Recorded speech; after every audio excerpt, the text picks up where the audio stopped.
मुंसिफ TV में आपका इस्तकबाल है। उत्तर भारत की खबरों के साथ मैं हूं माहिरा गौहर। देखेंगे तमाम बड़ी खबरें। आगाज करेंगे हेडलाइंस के साथ। योगी आदित्यनाथ पहुंचे सिंगापुर, विदेशी निवेशकों और कॉरपोरेट प्रतिनिधियों से की मुलाकात।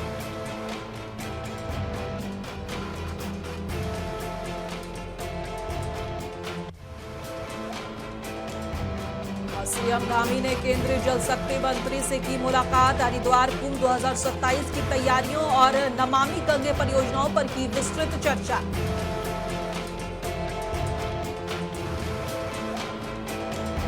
हरिद्वार पुलिस ने ऑपरेशन इस्माइल के तहत की बड़ी कार्रवाई और घर से भटके 3 नाबालिगों को सुरक्षित परिजनों को लौटाया।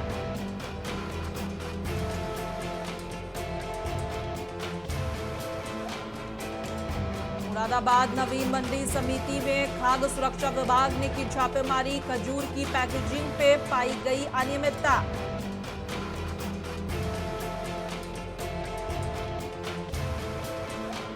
मोतिहारी जेल का बंदी कुशीनगर में देने पहुंचा इंटर परीक्षा। आर्म्स एक्ट के आरोपी को कड़ी सुरक्षा में लाया गया एग्जाम सेंटर।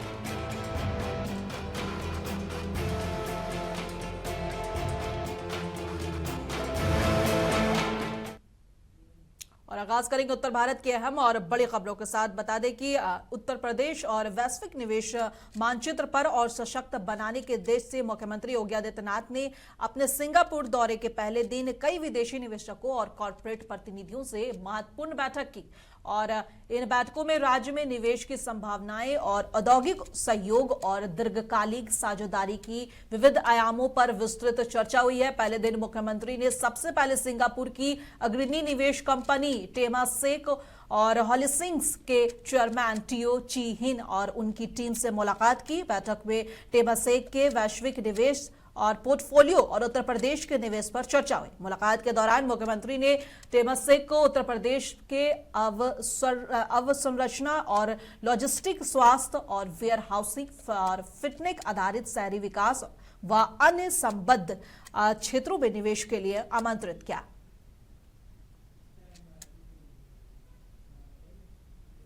अब मुख्यमंत्री पुष्कर सिंह धामी ने साल 2027 में हरिद्वार में आयोजित होने वाले महाकुंभ की तैयारियां और नमामि गंगे से संबंधित परियोजनाओं पर केंद्रीय जल शक्ति मंत्री से मुलाकात की। इस दौरान उन्होंने मंत्री से विस्तृत चर्चा की। इसके बाद सीएम धामी ने मीडिया से बात करते हुए बताया कि हमारे राज्य में पानी की सप्लाई और जल जीवन मिशन से जुड़ी कई स्कीमें अभी चल रही हैं और KFW से सपोर्टेड काम भी चल रहा है और नमामि गंगे प्रोग्राम के तहत प्रोजेक्ट भी चल रहे हैं। हमारे कुंभ मेले की तैयारियां अब तेजी पकड़ रही है, ऐसा उन्होंने कहा।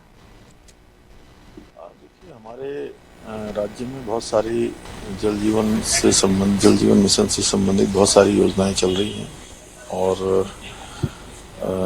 KFW के काम भी चल रहे हैं, नमामि गंगे के प्रोजेक्ट भी चल रहे हैं और हमारा कुंभ मेला जिसकी तैयारियां जोर शोर से अब चल रही हैं और कुछ ऐसे सीवरेज प्लांट जिनका ट्रीटमेंट होकर जो है पानी जो है गंगा जी में जाता है, उनकी जहाँ पर हमने पहले से जरूरत के अनुरूप जो भारत सरकार से मांग की है या ये अपनी जरूरतें बताई हैं, उसके आधार पर मुझे निवेदन करना है कि जल्दी से जल्दी, चूँकि मेले की तैयारी करनी है, कुंभ मेला बड़े स्तर पर हो रहा है और जल शक्ति मंत्रालय का उसमें बहुत अहम रोल है। पहले भी जल शक्ति मंत्रालय ने और काफी मदद हमारी की है और मदद हमें अपेक्षित है।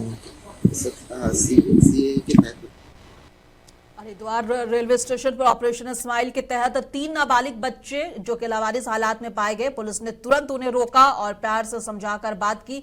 बच्चे हरियाणा से घूमने आए थे और उनके कोई अभिभावक उनके साथ नहीं थे। तत्परता दिखाते हुए पुलिस ने परिजनों से संपर्क किया जो गुमशुदगी दर्ज करवा चुके थे। परिजन हरिद्वार पहुंचे और बच्चों को साकुशल अपने पास ले गए। वेरिफिकेशन कंप्लेंट पूरे डिस्ट्रिक्ट में चल रहा है मुख्यालय राज्य के ऊपर। इसी में 21 तारीख को 3 बच्चे हैं, एक 11 वर्ष का है, 2 12 वर्ष के हैं। ये मिले और जब पुलिस को मिले तो फिर ऑपरेशन स्माइल को बुलाई और जब इनसे पूछताछ की तो में ये कुछ संतोषजनक जवाब नहीं दे पाए कि कहाँ से आए हैं, इनके पेरेंट्स कहाँ हैं। इनको थाने लाके इनसे आराम से प्यार से डिटेल में बात की गई तो पता चला तो ये तीनों पालक जो है 6th क्लास के स्टूडेंट्स हैं, एक ही लोकेलिटी के रहने वाले हैं, तीनों आपस में मित्र हैं और गुरुग्राम हरियाणा में इनकी मिसिंग रजिस्टर्ड थी और हरियाणा पुलिस को ढूंढ भी रही थी।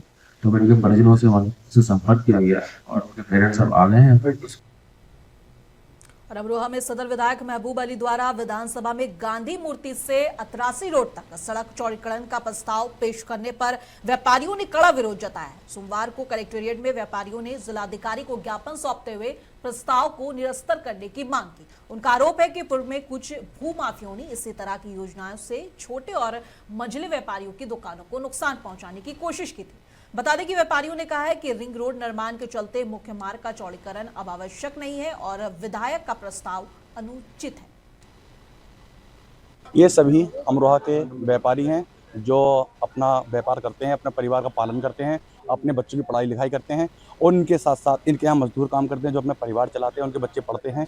और जो अमरोहा का भी 2 दिन पहले विधानसभा में विधायक जी ने बयान दिया है, ये अमरोहा का रोड चौड़े करेंगे हम। हाँ, आप करिए, हम कोई मना नहीं कर रहा, मगर अमरोहा के चारों तरफ एक लिंक रोड निकालिए बहुत बड़ा वाला। जितने भी बड़े बड़े वाहन हैं आप उसका अमरोहा के बाहर से निकालिए और जो भी छोटे वाहन हैं आप यहीं से रोड से निकालिए। अगर मान लो इनका व्यापार खत्म हो जाएगा, ये सब लोग सड़क पर आ जाएंगे, इनका बेटा कोई पढ़ाई नहीं कर पाएगा। इनके सपने हैं, इनके बेटे पढ़ने वाले हैं, कोई डॉक्टर बनेगा, कोई इंजीनियर बनेगा, कोई वकील बनेगा, कोई जज बनेगा। और अब इनके दुकानें तोड़ देंगे तो कहाँ जाएंगे ये? इनके साथ साथ कम से कम अमरोहा के 5000 लोग सड़क पर आ जाएंगे, जो उनका ना तो रोजगार बचेगा ना कुछ बचेगा। मेरा यही निवेदन है प्रशासन से।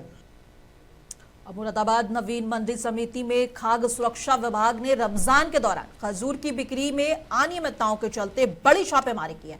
टीम ने ईशा ट्रेडर्स और अल बदूद सहित कई प्रतिष्ठानों से बिना लेवल, बैच नंबर और एक्सपायरी डेट वाले खजूर बरामद किए। अधिकारियों ने नमूने लैब जांच के लिए भेज दिए हैं और व्यापार से जुड़े दस्तावेजों की जांच शुरू कर दी है। विभाग ने चेतावनी दी है कि खाद्य मानकों का उल्लंघन करने वालों के खिलाफ सख्त कार्रवाई की जाएगी और उपभोक्ताओं से अपील की गई है कि संदिग्ध पैकेजिंग वाले उत्पाद नहीं खरीदें।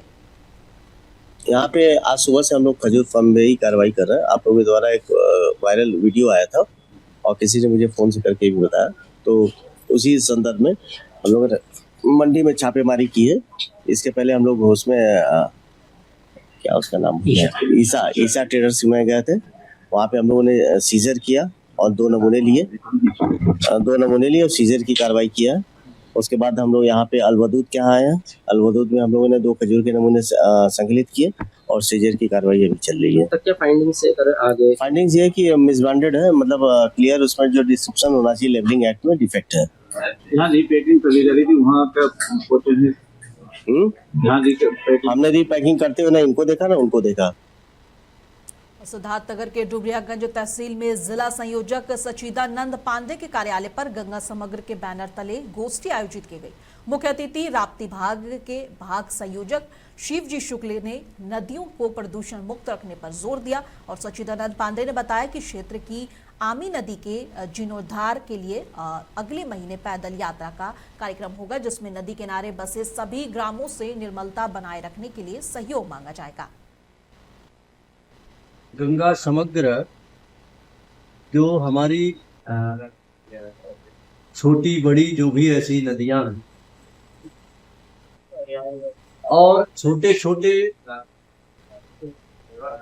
जो जलप्रपात बहते हैं, ठीक उसी प्रकार से जैसे हमारे शरीर के छोटी छोटी धमनियों से होकर के रक्त का जो प्रवाह है हृदय को और मस्तिष्क में प्राप्त होता है और हमारा शरीर जीवंत रहता है, उसी प्रकार से चाहे वो आमी नदी हो, मनोरमा नदी हो, राप्ती हो, बूढ़ी राप्ती हो, ऐसे सभी छोटी छोटी नदियों के प्रवाह से ही अविरलता से गंगा में भी प्रवाह और अविरलता बना रहेगा और गंगा नदी अविरल बहती रही। कुशीनगर में बिहार के मोतिहारी जेल से आर्म्स एक्ट में बंद कैदी को 150 किमी दूर लाकर कड़ी सुरक्षा में इंटरमीडिएट परीक्षा दिलवाई गई और 4 घंटे की यात्रा, हथकड़ी और पुलिस पहरे के बीच परीक्षा कराई गई। न्यायालय के आदेश पर अलग कमरे में परीक्षा हुई और जेलर ने कहा कि शिक्षा से जुड़े रहना हर बंदी का अधिकार है। और लेकिन कुशीनगर के लोगों का सवाल है कि कुशीनगर के 700 छात्र प्रशासनिक लापरवाही की वजह से परीक्षा से वंचित क्यों रह जाते हैं। फिर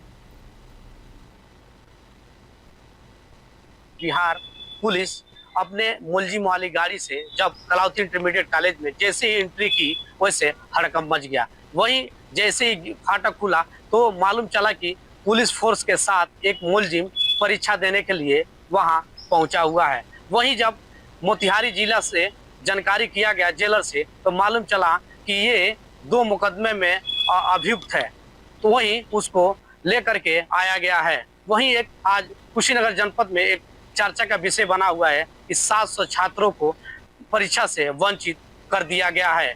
वहीं यहाँ जो कुशीनगर जनपद के नोडल और लिपिक हैं वो सवालों के घेरे में हैं। लिपिक के ऊपर कार्रवाई तो हो गई लेकिन नोडल पे अभी तक कार्रवाई नहीं हुई। वहीं लोगों में एक चर्चा का विषय है कि 700 छात्रों से खिलवाड़ करने वाले पे क्या महाराज जी का बुलडोजर चलेगा या लीपापोती हो जाएगा। मुंसिफ टीवी से टीपू सुल्तान, कुशीनगर। सीतापुर आंख अस्पताल में लेविजन अवेयरनेस महीने के अवसर पर विशेष कार्यक्रम आयोजित किया गया। अस्पताल की टीम ने D2D कैंप में मरीजों और उनके परिजनों को लो विजन के बारे में जागरूक किया। इस दौरान डॉक्टरों ने मुंसिफ टीवी से बातचीत में विजन और आंखों की देखभाल के महत्व पर विस्तार से जानकारी दी। कार्यक्रम का उद्देश्य लोगों को समय पर निदान और उपचार के प्रति संवेदनशील बनाना रहा। सीतापुर आंख अस्पताल आंख के इलाज के लिए बेहद मशहूर है। आज यहाँ पर लो विजन माह मनाया गया है, लोगों को जागरूकता दी गई। हमारे साथ डॉक्टर साहब हैं। डॉक्टर साहब क्या नाम है आप? हम डॉक्टर इंद्रनील साहा हैं, vitro retina specialist and consultant यहाँ पर। जी, आज जो ये प्रोग्राम हुआ इसके बारे में जानकारी। हमने जो ये प्रोग्राम किया है, हम आज का प्रोग्राम का मेन उद्देश्य था लो विजन एड्स की बारे लोगों को जानकारी देना और जो हमारे मरीज हैं और जो उनके परिवार वाले हैं उन सब का सम्मान करना और उन सब के जरिए बाकी आवाम को भी ये सूचना दिलाना कि जिसको भी रोशनी की दिक्कत है उससे हार ना माने, आके अस्पताल की सुविधाओं का लाभ उठाए और जहां तक हो सके हम अपने पूरे बलबूते से मरीजों की मदद करने की कोशिश करेंगे।